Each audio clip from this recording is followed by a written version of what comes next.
Hello everyone, स्वागत है आपका अपने यूट्यूब चैनल करियर पर। आपको पता है ऐसे सीजीएल प्रीलिम्स का आपका पेपर ओवर हो गया है, तो अब बारी है अब मेंस की। अब मेंस में किस तरीके से हम पढ़ने वाले मैं आपको एक वीडियो में बता भी चुका हूँ। और मैं आपको मेंस में पढ़ाने वाला हूँ मेंस का, जिसमें आपको कम से कम 40 से 50 मॉक टेस्ट कराऊंगा, जो कि आपके मेंस में बहुत आपको इससे बेनिफिट मिलेगा। पहला पेपर है जिसमें मैंने आपको किस तरीके से हमने इसमें क्लासें रहेंगी, क्या ऑप्शन है, अप्रोच, जो सारी चीज़ हैं वो सारी चलें। इसके साथ साथ कुछ बच्चों को मैं डर का माहौल है कि सर सीजीएल प्रीलिम्स का कहीं कैंसिल हो गया तो क्या, कोई बात नहीं। देखो, जो होगा वो तो पहले से तय है। या कुछ चीज़ें फेयर भी हो सकती हैं, अनफेयर भी हो सकती हैं, लेकिन अब आप हम पढ़ाई नहीं छोड़ सकते। देखो, पढ़ाई कभी खराब नहीं आने वाली। तो कुछ बच्चे इस क्लास को बहुत से ऐसे नहीं कहेंगे नहीं अभी सीजीएल का ही था, पता नहीं तो मेंस में क्या होगा। लेकिन अगर बाय द वे अगर आप मेंस हो गया तो फिर आपके पास टाइम नहीं बचेगा आप अपने आप को प्रूव कर पाएँ। तो मैं आपको एक बताता हूँ। मैं कराने वाला हूँ आपको सीजीएल मेंस के पेपर, ठीक है, जिसमें आपके नंबर ऑफ क्वेश्चंस किस तरीके से हम करने वाले। और ऐसा नहीं है ना टफ क्वेश्चन होगा ना ज़्यादा इजी होगा, मॉडरेट टू हाई लेवल का क्वेश्चन होंगे, जिसमें आप कॉन्सेप्ट भी लगा चुको। और देखो, जो पेपर अगर ठप हुआ या कुछ लैंग्वेज वाला हुआ तो वो पेपर में आपसे डेफिनेटली छूट सकता है। 1-2% में अगर हो सकता है किसी बच्चे ने तुक्का सही जाएगा, लेकिन कहीं ना कहीं जब से एडिक्यूटी नाम का पैटर्न आया है, पैटर्न बन रहा है, तो 1-2 क्वेश्चन थोड़ा बहुत हो सकता है उनमें डाटा गलत सेट हुआ है या कई सारी चीज़ें और भी हैं। ठीक है, तो मैं इस पेपर को अपने हिसाब से एनालाइज करके बनाया हुआ, आप अपने अच्छे से एनालाइज करें। मैं पहले क्वेश्चन दिखाऊंगा आपको, दिखाने का मतलब स्क्रीन पर होगा, आप वीडियो पॉज करके इस क्वेश्चन को सॉल्व करें। ठीक, तो ज़्यादा हम इधर उधर की बात नहीं करेंगे, हमारा टारगेट रहेगा 19 आउट ऑफ 90।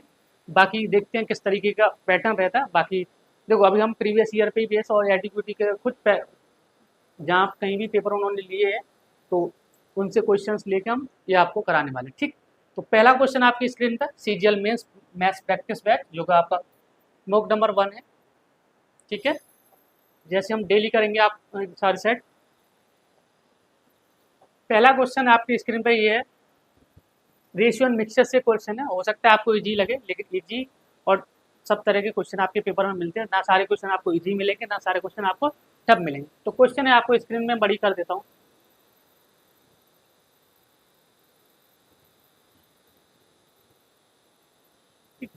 क्वेश्चन है आपका, इंग्लिश में पढ़ेंगे।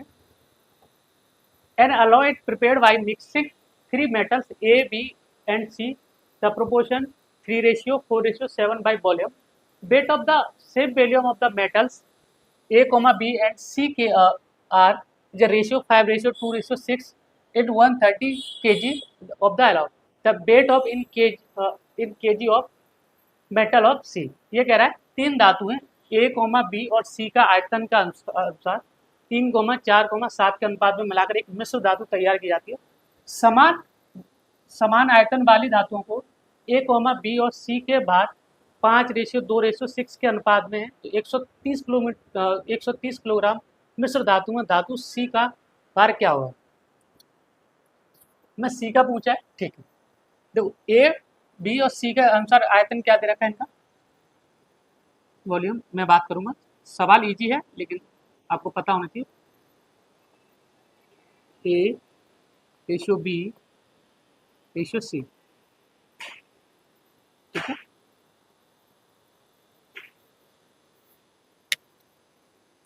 ए रेशियो बी रेशियो सी, यानी कि 3:4:7।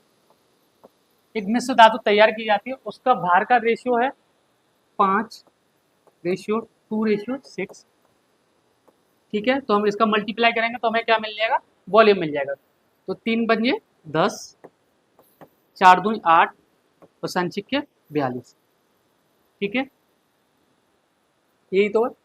अब टोटल मिश्र धातु कितनी है, आप बोलोगे 130। अगर हम इसको ऐड करेंगे तो 42 और 50, ये कहीं हमने गलत तो नहीं किया। संचिक के 42, 4×2 8 और 3×15, सॉरी कितना हो गया यहाँ पे, 3×15, 42 और 50, 50 और 5 15 65। इस 65 की वैल्यू सवाल में कितने ग्राम दे रखी है, किलोग्राम दे रखी है, आप बोलोगे 130 ग्राम। तो एक की वैल्यू कितनी आ जाएगी यहाँ से, 2 kg। एक की वैल्यू 2 kg आ जाएगी, तो हमें निकालने के लिए मिश्र धातु सी का भार निकालना है। मिश्र धातु सी का भार निकालेंगे हम लोग, तो कितना होगा,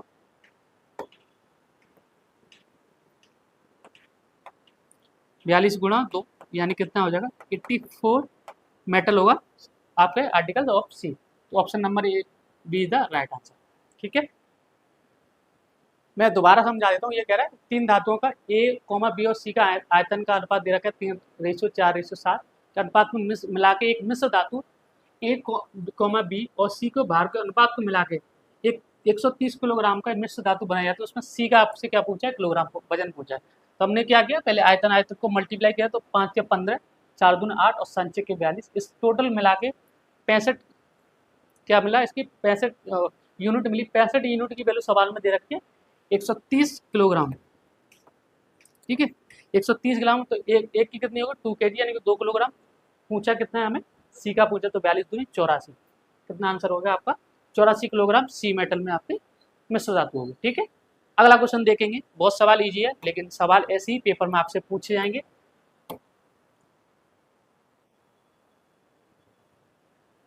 ठीक, ये सवाल करिए आप, सवाल बहुत अच्छा है। 1 cup has juice and water in the ratio 5:2, while another cup the same capacity as item ratio 7:4 respectively. If contents of both the cups when full up are the poured in a vessel, then what will be the final ratio of the water of juice and vessel?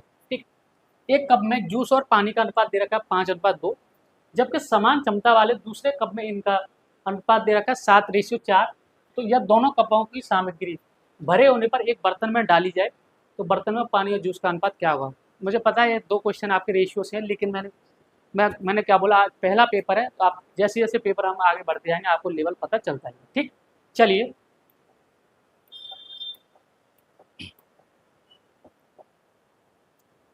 ये कह रहा है एक cup में juice और पानी का अनुपात। तो पहला कप जूस और वाटर, कितना रेशियो, 5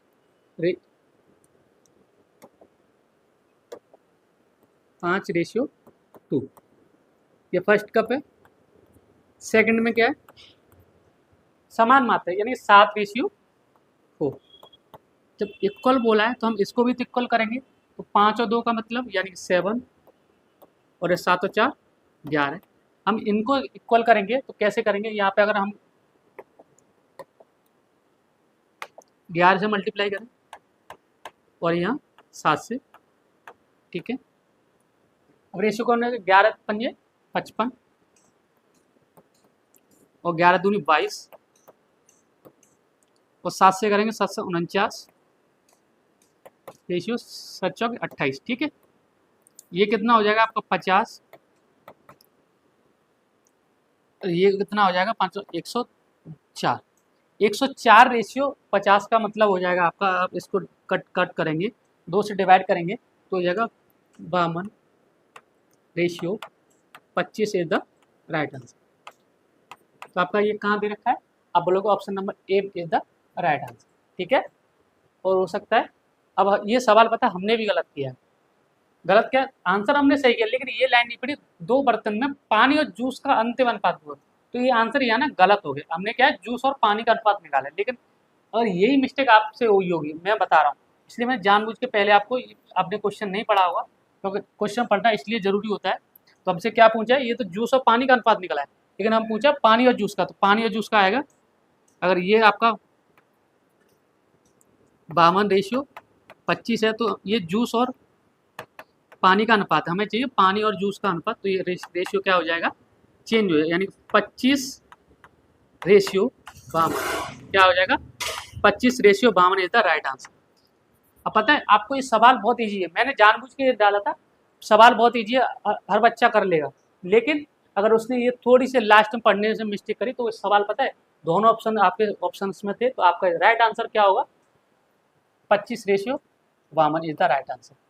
इसलिए मैं इस सवाल को लेके आया, और हो सकता है आप भी बोल्ड हुए होंगे इस सवाल पे। ठीक है, समझ में आया है सवाल। चलिए अगला क्वेश्चन करते हैं, पहले ये क्वेश्चन दो अगर आपको समझ में आए तो आगे बढ़ते हैं हम लोग। अगला क्वेश्चन सर्किल से है आपका,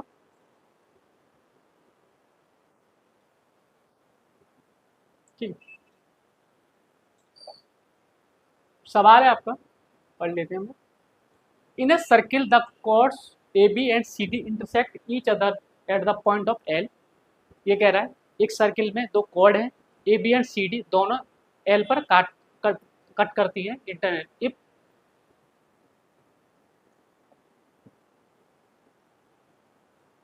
एक मिनट है, सवाल को थोड़ा सा इधर करते हैं। If A L 8 centimetre, L B 6 centimetre और L D 5 centimetre, then find the C L. यानी ये कह रहा है एक वृत्त में जीवाएं ए बी और सी डी एक दूसरे को बिंदु एल पर अंतर्मुखी प्रतिच्छेद करती है। देखो हिंदी कितनी टिपिकल है। यदि ए एल 8 सेंटीमीटर है, एल बी 6 सेंटीमीटर और एल डी 5 सेंटीमीटर है सॉरी, तो सी एल का मान ज्ञात कीजिए। सिंपल सा सवाल है, आपके सर्किल की थ्योरम भी होती है और ये बार बार पूछी जाती है, चाहे प्रीलिम्स का पेपर हो चाहे आपका मेंस का। ये आपका सर्किल है, ठीक है, और इसमें दो कॉर्ड्स हैं, दो कॉर्ड है।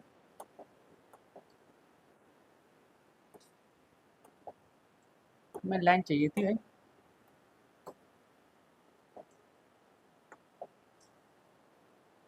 सॉरी।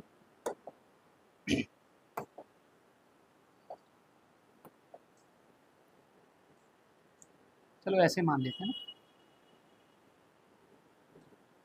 ठीक है। ये समझ में आया था। ये दो कॉर्ड क्या किस पे इंटरसेक्ट कर रही हैं, आप बोलोगे एल पर, ठीक है। ए बी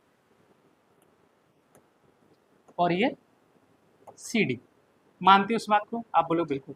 अब क्या क्या दे रखा है वो आप सवाल में देखिए। ए एल बराबर 8 सेंटीमीटर, अगर आपका ये 8 सेंटीमीटर है, ठीक है, तो और एल बी 6 सेंटीमीटर, कितना एल बी कितना सेंटीमीटर देखा है, एल 6 सेंटीमीटर, और एल डी कितना है आपका 5 सेंटीमीटर। आपसे पूछा क्या है, सी एल पूछा है, तो हमने इसको क्वेश्चन मार्क। अगर आपने सर्किल प्रीलिम्स बेस पे पढ़ा होगा, अच्छे से पढ़ा होगा, तो आपने एक थ्योरम पढ़ी होगी, दो कॉर्ड एक सर्किल में इंटरसेक्ट करती है किसी भी सर्किल को, तो इसका जो फाइनल कंक्लूजन बन के आता है, इसका फॉर्मूला भी क्या होता है, जैसे हम बोलेंगे इसको ए एल गुणा एल बी बराबर आपका आंसर होगा एल डी गुणा सी एल, ठीक है।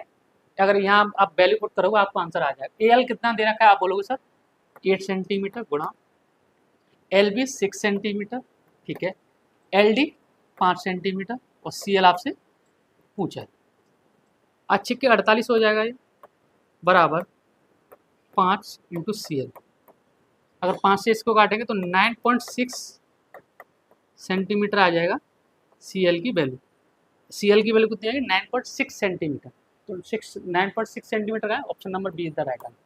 अब आपसे कई चीज़ें पूछ सकता था, एक तो सी एल पूछ सकता था, अगर आपसे एक चीज़ और पूछा सी डी का मान, सी डी की लंबाई कितनी होगी, तो सी डी की लंबाई कैसे निकालेंगे आप लोग, 5 प्लस 9.6 यानी कि 14.6, ये आपकी सी डी की लंबाई है। अब आपसे मैंने देखो चीज़ एक निकाली, लेकिन यहाँ से हम 2-3 चीज़ें निकाल सकते हैं, तो ये आप अपने आप को कहीं कॉपी में लिख लेंगे, ठीक है। समझ में आया सवाल।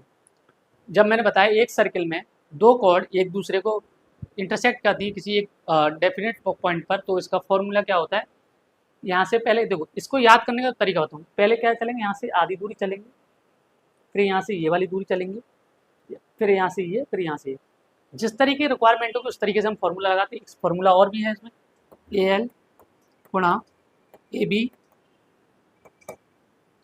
डी एल गुणा डी सी। इस तरीके से भी एक दो जो रिक्वायरमेंट है उसी तरीके से हम सवाल को निकाल सकते हैं, लेकिन आपको ये याद होना चाहिए कि किस तरीके की थ्योरम में आपको इसमें लगेगी, ठीक है। 9.6 centimetre is the right answer. चलिए अगले क्वेश्चन पे चलेंगे हम लोग। अलजेब्रा का सवाल है, सवाल बहुत ईजी है, और इसमें अगर आप देखो हिट एंड ट्रायल वगैरह लगाओगे, तो मैं तो ये कहता हूँ अगर आपको बेसिक से आता है, बेसिक क्या है भाई, देखो जो फॉर्मूला बेस्ड क्वेश्चन है तो उसमें हम इतना दिमाग नहीं लगाएंगे। फॉर्मूला ऑब्वियसली बात है, अगर हम इतना टाइम ट्रिक और हिट एंड ट्रायल लगाने में सोचेंगे, उससे अच्छा बेसिक से कर जाए। सवाल में क्या है, सवाल है if A minus B 9 and A Q minus B Q बराबर 4 या 401 find the value of A B, ठीक। यदि ए माइनस बी का मान 9 है और A Q minus B Q 4401, A B का मान पूछा। आंसर ऑप्शंस आपके सामने दे रखे हैं, आप पहले करिए फिर मैं बताता हूँ।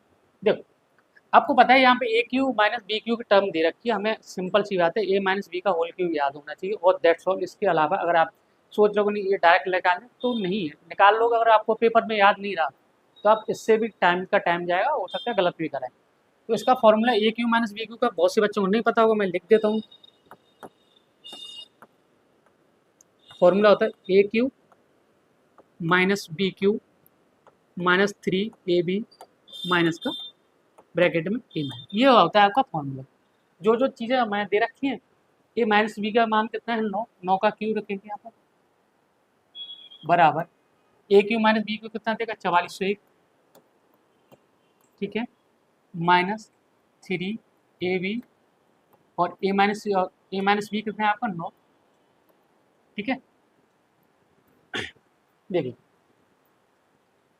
अगर इसको और अच्छे से कट करना है, देखो इसको मैं चलो बेसिकली 729 हो जाएगा ये बराबर 4401 माइनस 27ab।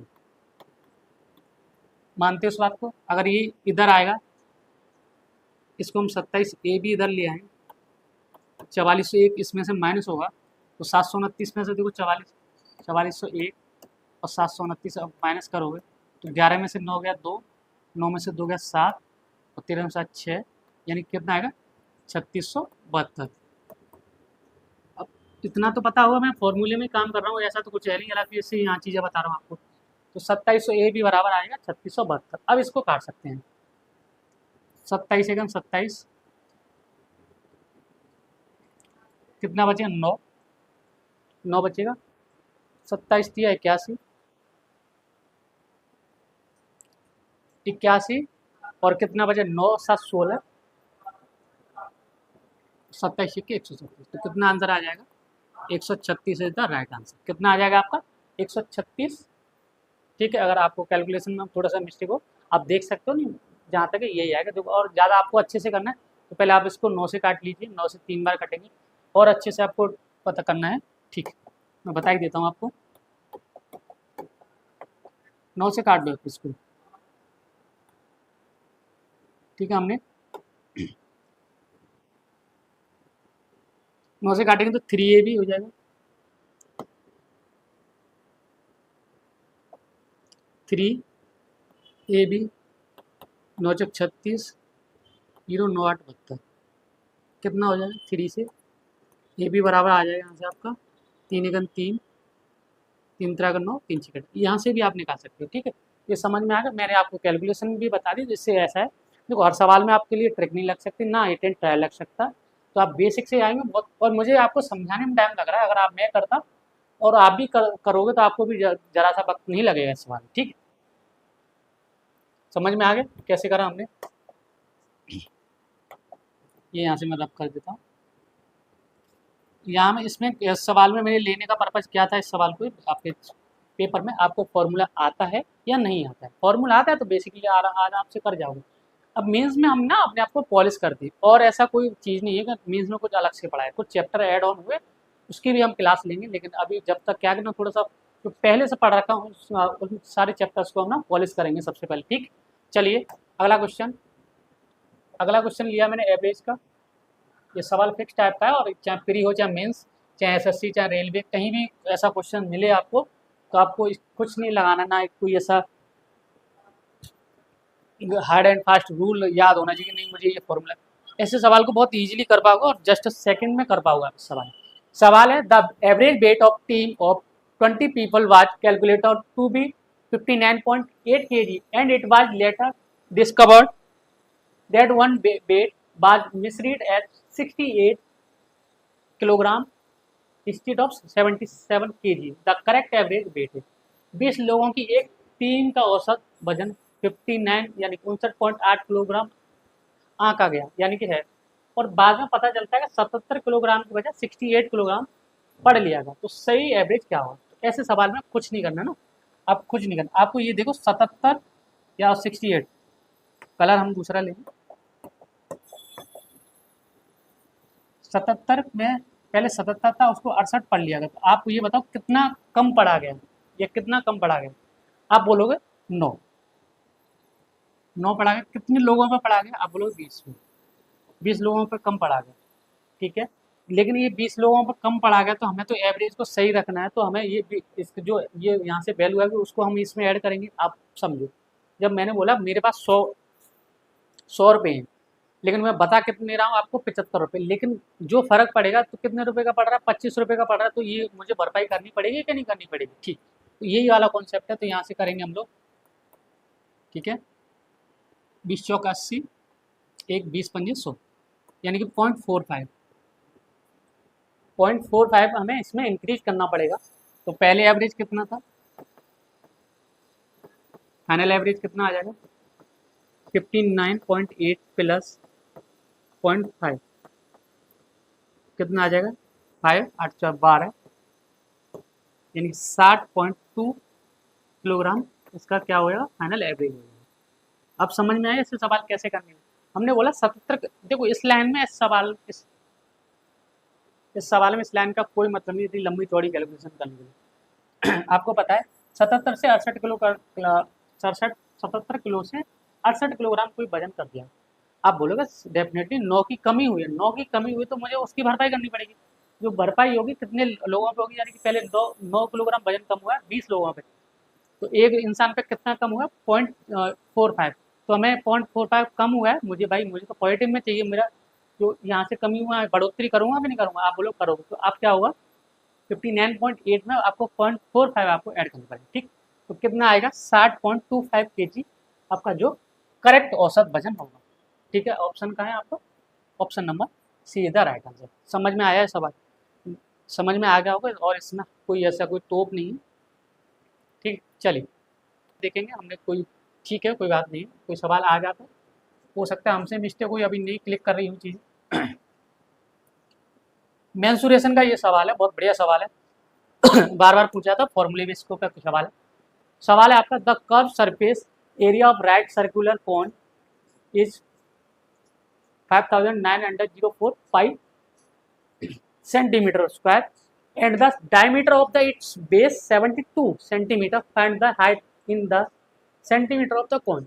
सवाल कर, एक लंबवृत्तीय शंकु का वक्र पृष्ठीय क्षेत्रफल 5,904 पाई सेंटीमीटर है और उसके आधार का व्यास 72 सेंटीमीटर है, शंकु की ऊंचाई निकालनी।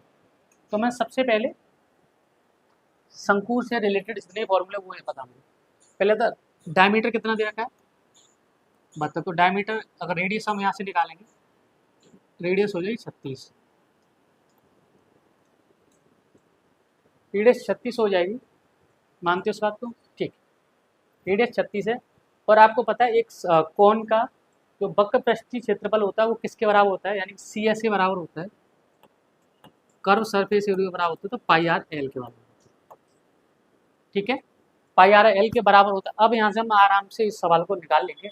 ये बोला है पाई आर एल हमारे पास कितना दे रखा है, अब देखो ये आप मैंने बताया पाई आर एल बराबर होता है सी एस ए, तो हमें क्या चाहिए, क्या दे रखा है 5904 पाई 04 पाई, पाई कॉमन है इसमें, आर कितना है हमारे पास 36 और एल कितना आ गया हमें निकालना है, ठीक है।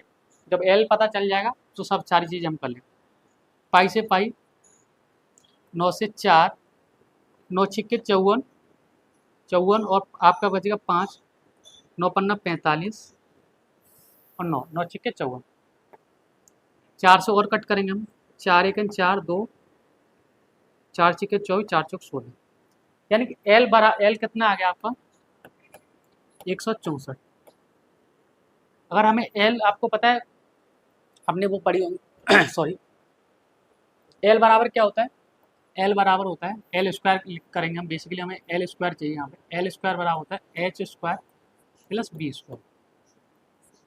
अब देखो हमें एल पता है, बी स्क्वायर पता है, एल स्क्वायर हमें निकालना है, तो एल स्क्वायर कितना है हमारा, एल तो हमारे पास कितना आ गया 164 का स्क्वायर। अब देखो इस सवाल को भी करने के लिए कई सारी चीज़ें हैं और हम बहुत अच्छे से कर पाएंगे।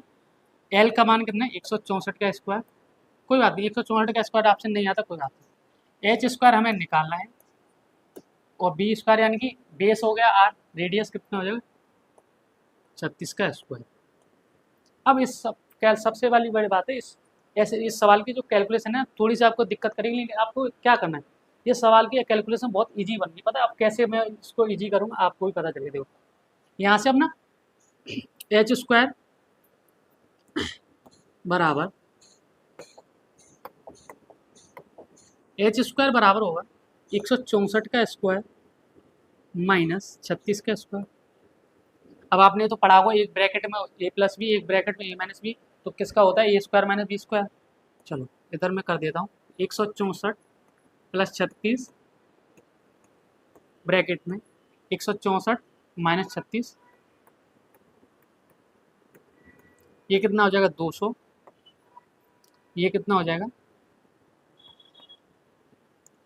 14 में से 6 गया तो 8, 5 में 128। इसका आप मल्टीप्लाई, ये किसके बराबर हो जाएगा, आप बोलोगे एच स्क्वायर, एच स्क्वायर के बराबर होगा। अगर आप इसको मल्टीप्लाई करने जाओगे तो 128 दूनी 256, इसको ना थोड़ा सा ऊपर, ये सवाल तो आपने देख रखा हो, कोई बात नहीं, थोड़ा सा मैं इसके लिए स्पेस चाहिए मुझे।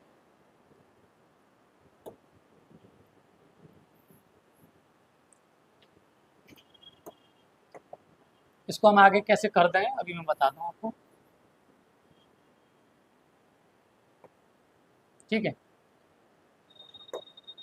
इसको हम करेंगे तो कितना हो जाएगा 256 फिर डबल जीरो एच स्क्वायर। अब आपको पता है 256 कितने का स्क्वायर होता है 16 का, 2 जीरो तो 1 जीरो आ जाएगा, तो एच की वैल्यू कितनी आ जाएगी यहाँ से 160 सेंटीमीटर। कितनी आ जाएगी 160 सेंटीमीटर। हो सकता है आपको इस सवाल में टाइम ज़्यादा लगा, हो सकता है मुझे लगा, लेकिन इस सवाल में ना एक कैलकुलेशन वाला जो पार्ट था, ये वाला पार्ट था, यहाँ से आप एच स्क्वायर कैसे निकालोगे। एच स्क्वायर निकालने के लिए 164 का स्क्वायर माइनस 36 का स्क्वायर इधर लेके आएंगे, इस तरीके से आप कैलकुलेशन करेंगे तो आपको ये आंसर इजीली मिल जाएगा, ठीक है। चलिए, और इसमें अगर आप 9 का मल्टीपल ढूंढें, कुछ बच्चे कहेंगे नहीं हम तो 9 का मल्टीपल ही ढूंढेंगे, तो ढूंढिए आप 9 का मल्टीपल। तो जैसे उन्हें रेडियस 72 या बच्चे ने 72 से अंदाजा लगाएंगे, लेकिन आपको पता है 9 का मल्टीपल इसमें 2 है, 162, लेकिन 9 का मल्टीपल नहीं लगेगा, क्योंकि हो सकता है 72 कहीं कट भी तो रहा है, ठीक है। चलिए अगला क्वेश्चन देखते हैं। सवाल बहुत बढ़िया है, बाइसेक्टर थ्योरम पे ही सवाल आपको विजुअल हो रहा है, मैं आपको बताता हूँ। सवाल है आपका 3 sides of A triangle P Q R Q R 35 P R 48 and P Q 49। The internal bisector of angle Q meets P R at T and bisector passes through the center I. The ratio of QI ratio IT। सवाल बहुत easy है और आपने कर भी रखा होगा, कोई बात। त्रिभुज पी क्यू आर की 3 भुजाएं, क्यू आर बराबर 35, पी आर बराबर 48 और पी क्यू बराबर 49 है, तो कोण क्यू का आंतरिक समद्विभाजक पी आर से टी पर मिलता है, कोई बात नहीं, और समद्विभाजक केंद्र आई से होकर गुजरता है, तो क्यू आई और आई टी का अनुपात ज्ञात करेंगे। सवाल बहुत ईजी है, इस सवाल में मैं थोड़ा सा वक्त लूंगा और आपको सारी चीज़ें समझाऊंगा, यहाँ से कई सारी चीज़ें आपको निकलनी को, ठीक है। ये आपका ट्रायंगल है, बन गया एक ट्रायंगल। ट्रायंगल की हम साइड पता कर लेते हैं, लिख लेते हैं जो कि सवाल में दे रखी है। एक दे रखा पी क्यू आर ट्रायंगल है, ठीक है, पता चल रहा है। क्यू आर आपका कितना दे रखा 35, क्यू आर आपका 35 दे रखा है, ठीक है, और पी क्यू आपका 49, ये 49 दे रखा है, और आपका पी आर आपका 48, ये 48 दे रखा है। यहाँ तक जो सवाल में डेटा दिया था वो सी का मैंने यूज किया। चलिए अब ये कह रहा है क्यू आंतरिक समद्विभाजक पी आर से टी पर मिलता है, यानी कि क्यू यहाँ से क्या है ना बाइसेक्ट कर रहा है, क्या कर रहा है बाइसेक्ट कर रहा है यहाँ से, अगर यहाँ से ये बाइसेक्ट कर रहा है तो ये क्या हो जाएंगे, आधे आधे हो जाएंगे। तो इसका पता है कभी भी आपको ऐसे बाइसेक्ट करे तो इसका जो अपोजिट साइड का रेशियो इस साइड के रेशियो में क्या होगा, डिवाइड होगा। यहाँ से अगर हम रेशियो लेंगे 7 7 49 7 5 35, तो ये क्यू, हाँ क्यू आई किस पे मिलता है, टी पे मिलता है। तो ये वाला रेशियो पता है क्या बनेगा आपका, क्यू आई और आई टी का रेशियो पूछा ना, क्यू आई या 7 रेशियो, क्यू आई का रेशियो 7 और आई का 5, ये रेशियो यहाँ पर बनेगा। और यही रेशियो इसका ये बनेगा 7:5, यही रेशियो यहाँ बनेगा, यही रेशियो बनेगा, क्योंकि इंटरनल बाइसेक्टर कर रहा है। इंटरनल बाइसेक्टर का मतलब है दोनों इक्वली डिवाइड करेगा। अगर ये 7 और 5 के वैल्यू दे रखी है, यानी कि ये यूनिट की 12 यूनिट की वैल्यू देखिए 48, तो एक यूनिट की वैल्यू आ जाएगी आपसे आपकी 4 आ जाएगी। तो मुझे चाहिए किसकी, क्यू आई का मतलब है यहाँ से, लेकिन मुझे इसमें इतना भी करने की जरूरत नहीं है, आपको पता है क्यू आई इसमें भी 4 का मल्टीप्लाई होगा, इधर भी 4 का होगा। 7 चौक 28, रेशियो 4 पंजे 20, रेशियो आ जाएगा आपका 7 रेशियो 7 चौक 28 5 चौक 20। 1 मिनट है ना इसमें।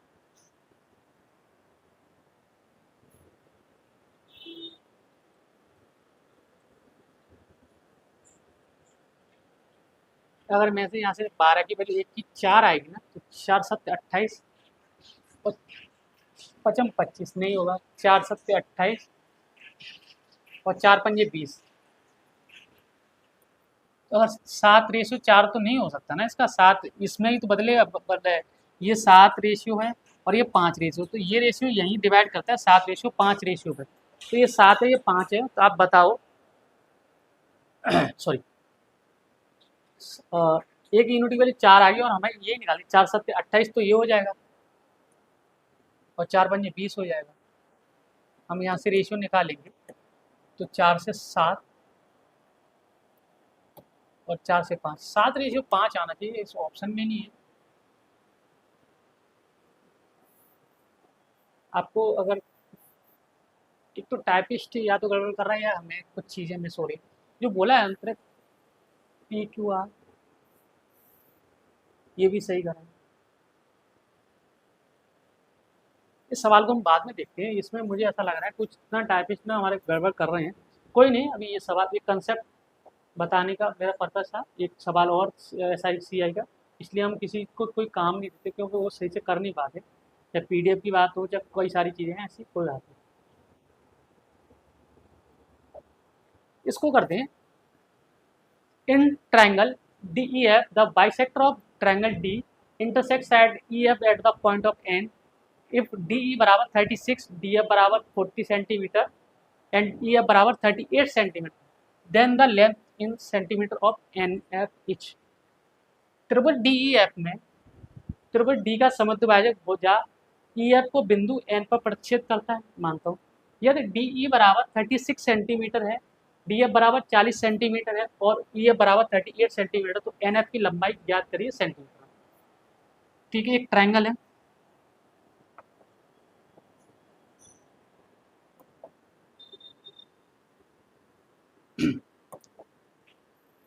एक ट्रायंगल बन गया आपका, इसकी साइड हम लिख लेंगे D और E और F। ठीक है, EF N पर प्रतिच्छेद करता है, ठीक है, और D इसका क्या है, समद्विभाजक।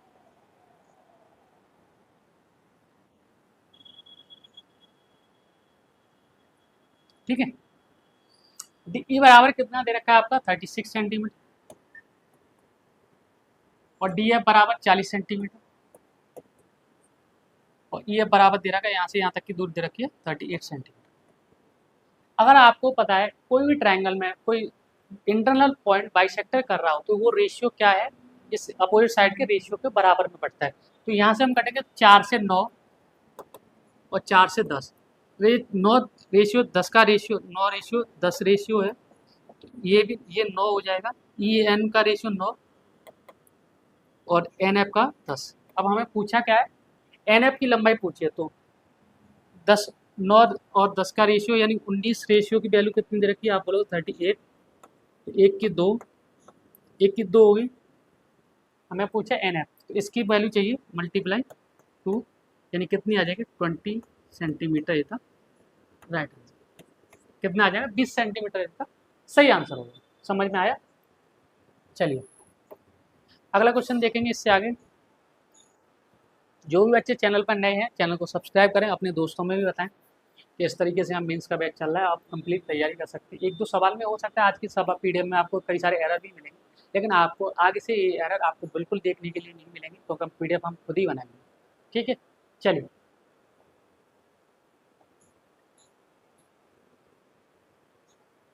क्यूबॉइड का सवाल है। सवाल काफ़ी अच्छा है और मतलब थोड़ा सा कैलकुलेशन वाला पार्ट कह सकते हैं, बाकी कोई दिक्कत ही नहीं है। पढ़िए आप सवाल को। सवाल है आपका, the length comma breadth and height of a cuboid are in the ratio of 3:4:5 if the volume of the cuboid 1620 metre cube, find the total surface area of cuboid. एक घनाभ की लंबाई, चौड़ाई और ऊंचाई 3:4:5 के अनुपात में है। यदि घनाभ का आयतन 1620 मीटर क्यूब है, घनाभ का कुल पृष्ठीय क्षेत्रफल क्या होगा? तो आपको ये पता है घनाभ का आयतन होता क्या है, आप बोलोगे वॉल्यूम ऑफ क्यूबॉइड आपका होता है L into B into H, ये तो आपको पता ही है, ये होता है। ठीक, अब ये सवाल में दे रखा है जो L इंटू एल बी और एच का मान दे रखा है, तो हम लिख सकते हैं इसको 3x गुणा 4x प्लस 5 इंटू 5x। इसका मान दे रखा है सवाल में 1620, 520 तो ये 60x क्यूब हो जाएगा, बराबर 1620 जीरो 27 हो जाएगा। एक्स क्यूब की वैल्यू 27 है, तो एक्स की वैल्यू कितनी आ जाएगी यहाँ से 3, एक्स की 3 आ जाएगी, तो हम साइड साइड निकाल सकते हैं, तो 3 तरह के 9, इसकी एल आ जाएगी 3 चौक 12, बी और 3 पंजे 20, सॉरी 3 5 15, ये आपका एच आ जाएगा। तो आपको पता है घनाभ का कुल पृष्ठीय क्षेत्रफल क्या होता है, cuboid sorry total surface area है, टी ऐसे लिख दूंगा मैं इसको, होता है ब्रैकेट 2 ब्रैकेट में L B plus B H plus H L लिखिए। अब तो आपको कैलकुलेशन का पार्ट पड़ेगा, 2 L into B 12 number 108 plus B into H यानी कि 12 गुणा 15, डायरेक्ट कर रहा हूँ तो 180 हो जाएगा, और एच एल 15 नंबर 135। अब आप इसको ऐड करेंगे 135 180 और 108, नहीं 8 5 13 13,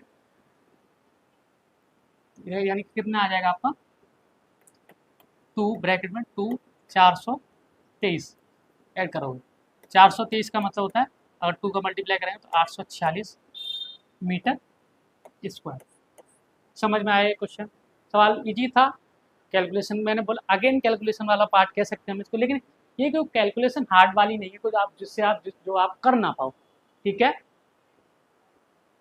इजी सवाल था, आई होप आपको समझ में आया होगा। अगला क्वेश्चन देखेंगे हम इससे आगे। क्वेश्चंस कई सारे हों, टाइम लग सकता है, लेकिन मेंस में हम इसी तरीके के पढ़ने वाले हैं। चलिए हाँ, ये सवाल देखिए आप, ये सवाल आप करोगे तो मज़ा आ जाएगा आपको। अब इस सवाल में ना बेसिक से जाएंगे तो आप, इस सवाल में मैं हिट एंड ट्रायल लगाऊंगा, और इस सवाल अगर आप बेसिक से गए तो आप मुश्किल से नहीं, ज़्यादा से ज़्यादा 2 से ढाई मिनट लगा दो, 2 से ढाई 3 मिनट अगर आप लगा रहे तो ये सवाल आपको या तो हिट एंड ट्रायल से आना चाहिए या आपको छोड़ देना चाहिए, क्योंकि मीन्स का सवाल है। कोई सवाल है अगर कोई और टिपिकल आ गया, वो इजी हुआ छोड़ गया, उसके चक्कर में दिक्कत हो। LCM of 2 number is 1575 and their difference is 50, then find the sum of these 2 number. ये सवाल कह रहा है दो संख्याओं का एलसीएम 1575 है, उनका अंतर 50 है, तो इन दोनों संख्याओं का योग ज्ञात करें। ऐसे सवाल को कैसे करेंगे? सवाल में दे रखा है एलसीएम का मतलब होता है एक्स इंटू वाई दे रखा है, यानी एलसीएम बराबर होता है 1575 है, और इनका क्या दे रखा है, डिफरेंस दे रखा है x माइनस वाई, कह सकता हूँ इसको 50। अब हमें ऐसे कोई दो नंबर चाहिए कि जिसका डिफरेंस 50 आए और मल्टीप्लाई करने पर 1575 आए। अब देखो 50 डिफरेंस हमें मैक्सिमम चाहिए ही चाहिए, तो एक पता है आपको, कोई कहेगा 100 माइनस 50, 150, 150, लेकिन 100 माइनस 100 मल्टीप्लाई 50 करेंगे तो 1500 ही हो पाएगा, 75 तक हमें जाना है। 150 माइनस 100 करेंगे नहीं होगा, 175 माइनस 125 करेंगे नहीं होगा। आप direct hit and trial X Y मानो, एक्स को अगर मैं 225 मान लेता हूँ और वाई को 175 मान लेता हूँ, तो 50 इसका डिफरेंस आएगा, और आप इसका मल्टीप्लाई करने जाओगे तो 1575 ही आएगा डेफिनेटली। ये सारी चीज़ें 225 और 175 का एलसीएम लोगे तो कितना आएगा आपका, 1575 ही आएगा एलसीएम। ठीक, अगर ये 1575 आएगा और आपकी एक कंडीशन सेटिस्फाई हो रहा है, हमसे पूछा क्या एक्स प्लस वाई, तो एक्स प्लस वाई आप इजीली यहाँ से निकाल पाओगे। एक्स प्लस वाई है 225 प्लस 175, कितना हो जाएगा 400, कितना हो जाएगा 400 इधर आएगा। ये सवाल हिट एंड ट्रायल वाला था। मैं अगेन कहूँगा ऐसे सवाल अगर आता है आपको तो हिट एंड ट्रायल लगाइए। ठीक, चलिए अगला क्वेश्चन देखते हैं।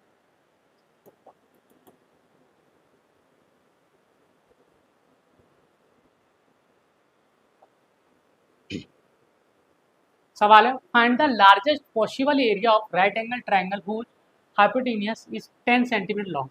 एक समकोण त्रिभुज का सबसे बड़ा संभावित क्षेत्रफल ज्ञात कीजिए जिसका कर्ड 10 सेंटीमीटर लंबा है। आपने अगर ट्रिपलेट पढ़ा हुआ इस सवाल को इजीली कर पाओगे। ट्रिपलेट आपने पढ़ा हुआ 6, 8, 10 का ट्रिपलेट पढ़ा है। राइट एंगल ट्राइंगल बनता है एक, अगर ये 10 सेंटीमीटर तो इसको 6, 8 सेंटीमीटर मान लेंगे, तभी तो आपका जो हाइपोटेनियस है 10 है, या आप इसको 8 मान लो इसको 6 मान लो तब भी 10 होगा। हाइपोटेनियस का मतलब होता है L² प्लस B² बराबर होता है H²। ठीक है, अब मैंने इसका वो मान लिया तो हमें सबसे बड़ा संभावित क्षेत्रफल चाहिए। ये 10 तो फिक्स है, 6, 8 का अगर हम एलसीएम, राइट एंगल ट्राइंगल का अगर एलसीएम वो राइट एंगल ट्राइंगल का हम एरिया निकालते हैं तो 1/2 बेस, बेस कितना है आपका 6, 8, 2 से 3, एरिया आ जाएगा यहाँ से 24 सेंटीमीटर स्क्वायर, 24 सेंटीमीटर स्क्वायर आएगा। तो हमें क्या चाहिए सॉरी, सबसे बड़ा संभावित चीज़ है 24 से निकलेगा तो ये तो बिल्कुल ही नहीं हो सकते, इतना तो आएगा ही आएगा। 50 हो नहीं सकता, 50 ना होने की वजह क्या है, अगर 50 होगा तो ये हाइपोटेनियस बढ़ जाएगा। आपको पता है 50 अगर करना है तो ये हाइपोटेनियस बढ़ जाएगा, लेकिन हमें हाइपोटेनियस फिक्स दे रखा है 10 फिक्स दे रखा है, तो हमारा 24 से बड़ा कौन सा एक आंसर है, 24 से बड़ा एक ही आंसर 25 सेंटीमीटर स्क्वायर इस राइट एंगल ट्राइंगल का मैक्सिमम एरिया होगा। 50 नहीं हो सकता, रीजन है क्योंकि वहाँ उसने हाइपोटेनियस 10 फिक्स कर रखा है कि हाइपोटेनियस का आपका 10 है। अगर आपका एरिया 50, अगर आप इसको टिक करके आ रहे हो तो आप गलत हो। अगर 50 आप टिक कर रहे हो तो आप हाइपोटेनियस के हिसाब से कर ही नहीं सकते हो, यहाँ हाइपोटेनियस बड़ा होगा लेकिन उसने हाइपोटेनियस को फिक्स कर रखा है, तो आपका आंसर हो जाएगा 25 सेंटीमीटर स्क्वायर। समझ में आया? चलिए अगला क्वेश्चन देखते हैं।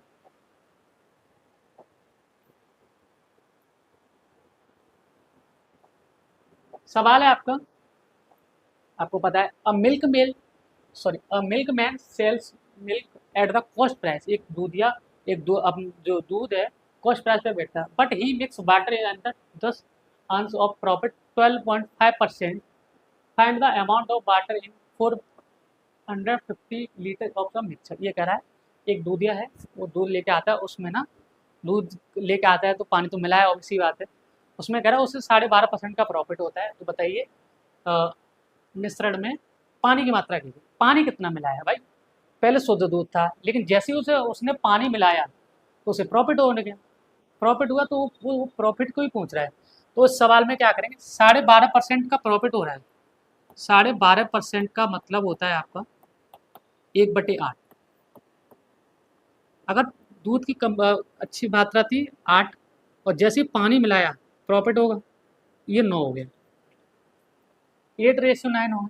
जब यहाँ तक तो शुद्ध दूध था लेकिन जैसे ही पानी मिलाया तो कितना हो जाएगा, 9 हो जाएगा। पानी कितना मिल रहा है, 1 यूनिट ही तो मिल रहा है यहाँ पे, और हमें यही मान चाहिए, ये 1 यूनिट पानी है, 1 लीटर या 1 यूनिट क्या कर रहा है, वाटर है। और ये बाद में क्या कह रहा है, 450 लीटर मिश्रण में, तो टोटल मिश्रण कितना हो जाएगा, देखो 8 लीटर दूध और उसमें 1 लीटर पानी, तो कितना हो जाएगा, 9। तो इस 9 की वैल्यू सवाल में कितनी दे रखी है, 550, 450। एक की वैल्यू कितनी हो जाएगी, 50। एक की वैल्यू और 50 होती है, तो वही पूछा, एक की वैल्यू 50, तो हमें 1 यूनिट की वैल्यू पानी कितना मिला है इसमें, 50 लीटर। कितना मिला है, 50 litre is the right answer. Option number C दे रखा है, ठीक है। समझ में आया, सवाल बहुत ईजी है ये। चलिए, टाइम एंड वर्क का सवाल है आपका।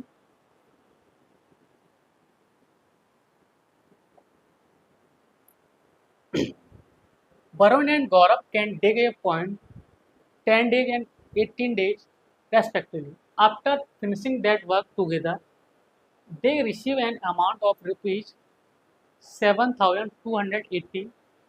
What is the share of Gaurav in the that amount? आपको पता है टाइम एंड वर्क में अगर आपको आपकी जो मजदूरी मिलती है वो आपकी एफिशिएंसी की रेशियो में ही मिलती है।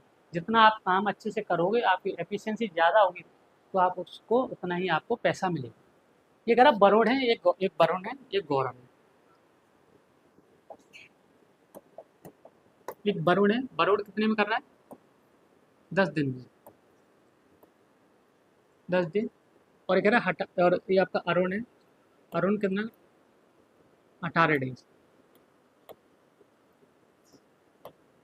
अब हमें पता है, आपको पता है इस सवाल को जो टाइम एंड वर्क में मानते हैं, इन दोनों से नंबरों से कटने वाले एक नंबर ले लेते हैं, उससे जिससे क्या है कि हमारी कैलकुलेशन आसान हो जाए। तो 10 और 18 से आप टोटल वर्क हम पहले सबसे पहले फाइंड करेंगे। टोटल वर्क कितना है, 10 और 18 का एलसीएम लेके आप बोलोगे कितना आएगा, 90 आ जाएगा इसका टोटल वर्क। टोटल वर्क 90 आ जाएगा, तो 10 नंबर एक 10, एक काम 10 दिन में कर रहा है, तो 90 दिन में कितनी एफिशिएंसी से जाएगा, ये 9 की से जाएगा और ये 5 की से जाएगा। मैंने क्या बोला, आपको जो मजदूरी मिलेगी जो आपकी एफिशिएंसी में मिलेगी, तो 9 और 5 इस और इसकी जो एफिशिएंसी में मिलेगी, तो उसको टोटल मिला के कितने रुपए मिले, 7280। लेकिन सवाल में कह रहा है इनकी 14 यूनिट की वैल्यू दे रखी है, 7280। तो 1 यूनिट की वैल्यू कितनी हो जाएगी यहाँ से, 14 पंजे 70 और 2 14 दूनी 28, 100। 1 यूनिट की वैल्यू हो जाएगी 520 रुपये। ठीक है, पूछा किसका है, उस राशि में गौरव का हिस्सा क्या है, गौरव कहाँ है, सॉरी वरुण है, ये गौरव है। ओके, तो 520 गुणा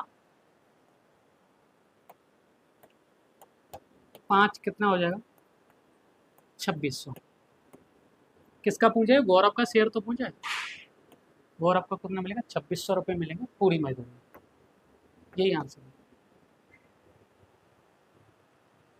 ठीक है,